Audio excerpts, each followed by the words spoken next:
The Yes. reason why it's not problematic to say that the afterlife is infinite is because that seems to be a potential infinite, right? Because Yes, that's it right. starts at a certain point and tends towards infinity, but there isn't already an existing kind of infinite set of days or something in heaven in the afterlife.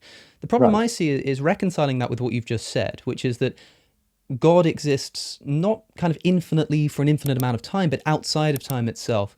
My understanding of the afterlife is somehow being with God, right? And so, Yes. if the afterlife is being with God in an infinite kind of way, um, doesn't that mean that the afterlife is a kind of actual infinite, or is a kind of rather than a Well, potential no, infinite? I think what it implies, Alex, rather, is that God is in time. Um, the view that I defend is a rather novel hybrid view, but I think it's the best view.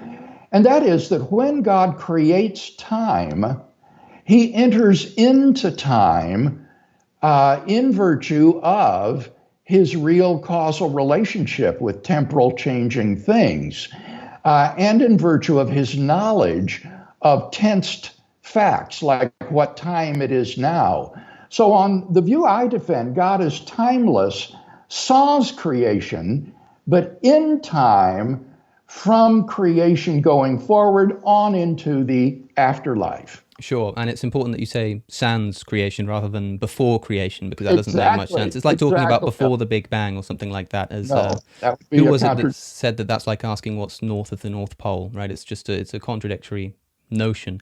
Yeah. But does that imply that in order to accept all of the assumptions that you're making, or the arguments that you're making, I should say, that although the afterlife is a kind of being with God, it's not being with God in his kind of timeless state. You are still confined to time in the afterlife in Yes. some way. So there's still, how would we understand it? Is there still like a part of God that's outside of the afterlife?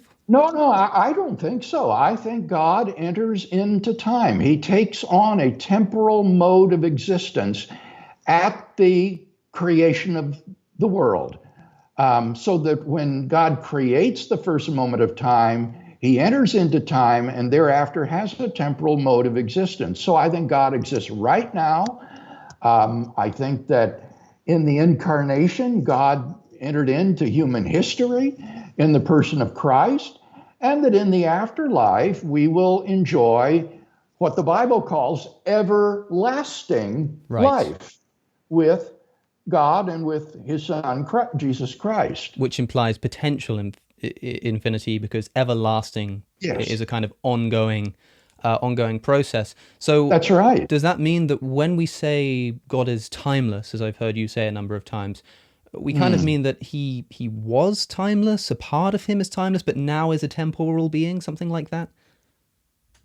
Well, here it's so easy to be tricked by language. Right. And I think what we have to say is that God is timeless, sans creation, and in time subsequent to creation. And that is a non contradictory way of stating it.